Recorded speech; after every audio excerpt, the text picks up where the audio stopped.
Hello everybody and welcome to the Whiskey Dictionary. Today I want to talk to you about this little guy right here.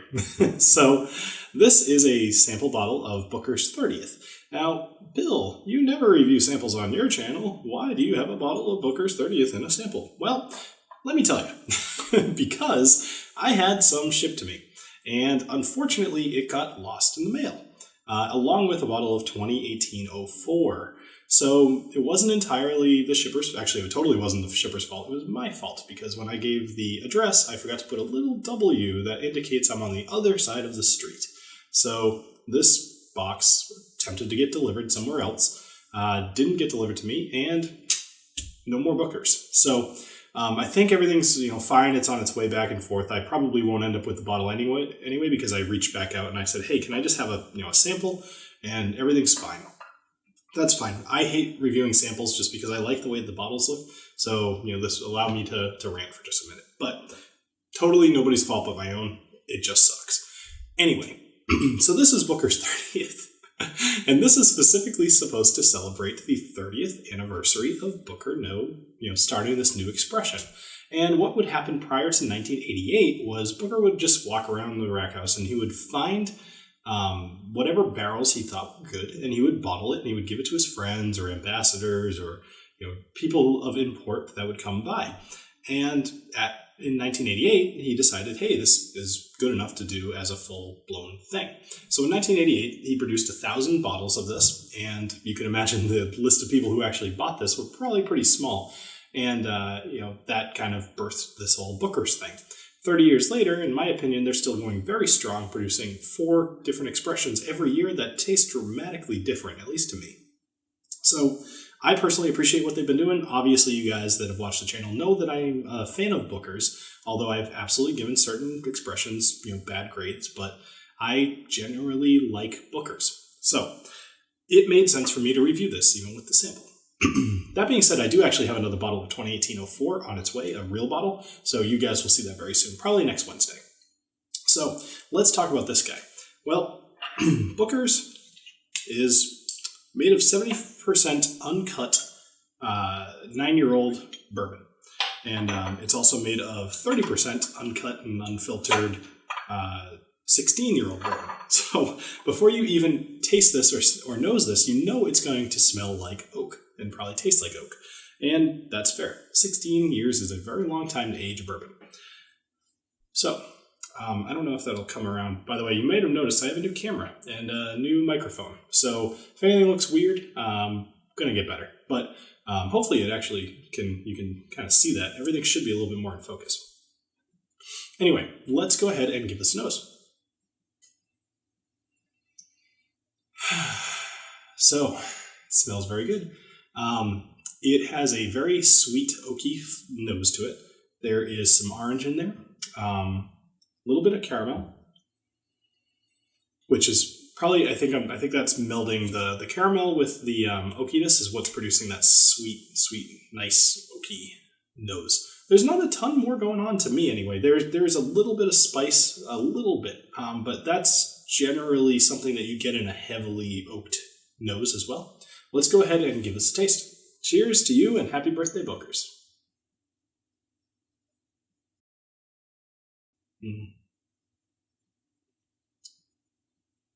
Oh man, that is so good. So that is really, really good. It is not anywhere near the Booker's Rye, just saying. That was an extraordinary dram. But this is also very, very good. I'm not going to say it's complex, because it's not. It's more of they really dialed in what they were trying to do very well. So to me, the first thing that you get, and even you can get the tannins too, is just an oaky flavor, right? It tastes like oak, and it dries out your tongue, which once again, those tannins. So that is a big part of it. But you've also got a lot of cinnamon going on, at least for me, which I tend to get that when I get a very oaky whiskey. So you got oak, cinnamon, a little bit of cocoa in there, little chocolatey flavor. I want to say, let me have another sip because I want to have another sip.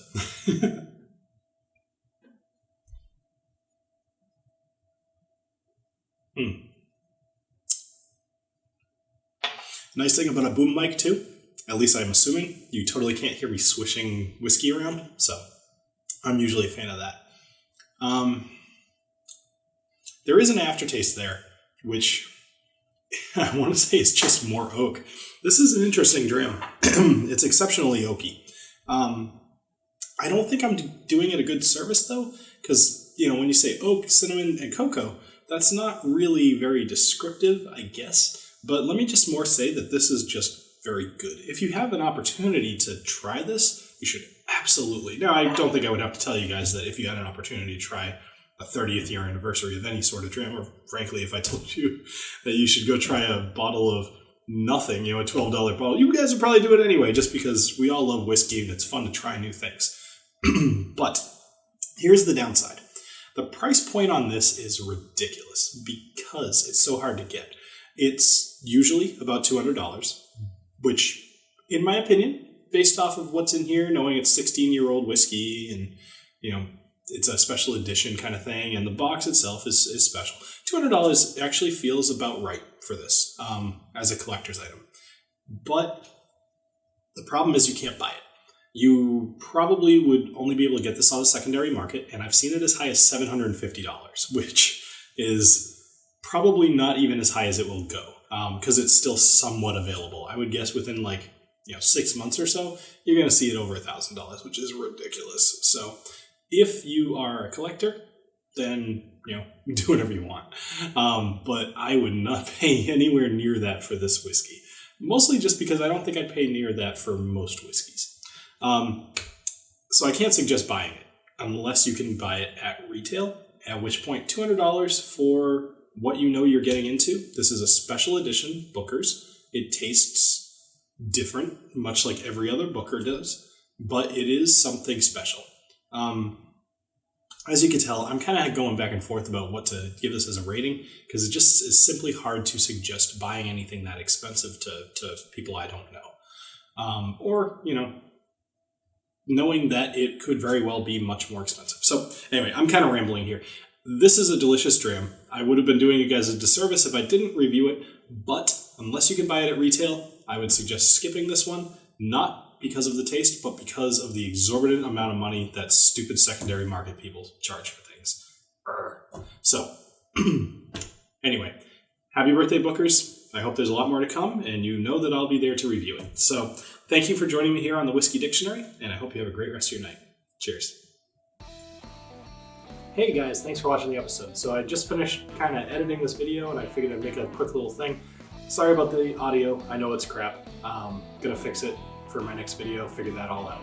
I know the video is a little dark too. It is what it is. So aside from that, I just wanted to thank a couple people. So Misha Fishman, thank you for upping your pledge. Mose Chun, thank you for joining the Patreon. I appreciate it. All of you guys should go check out the Discord. There is a link down in the description. Go check that out. I think you will really, really like it. It's a chat program. There's a bunch of people in there. We talk about whiskey. We talk about microphones. We talk about whatever. So go join. There's also some benefits between Patreon and Discord that you get as well. So either way, check out the links in the description, and I'll see you in a few days for probably Blanton's. I think probably Blanton's. All right, see you later. Bye.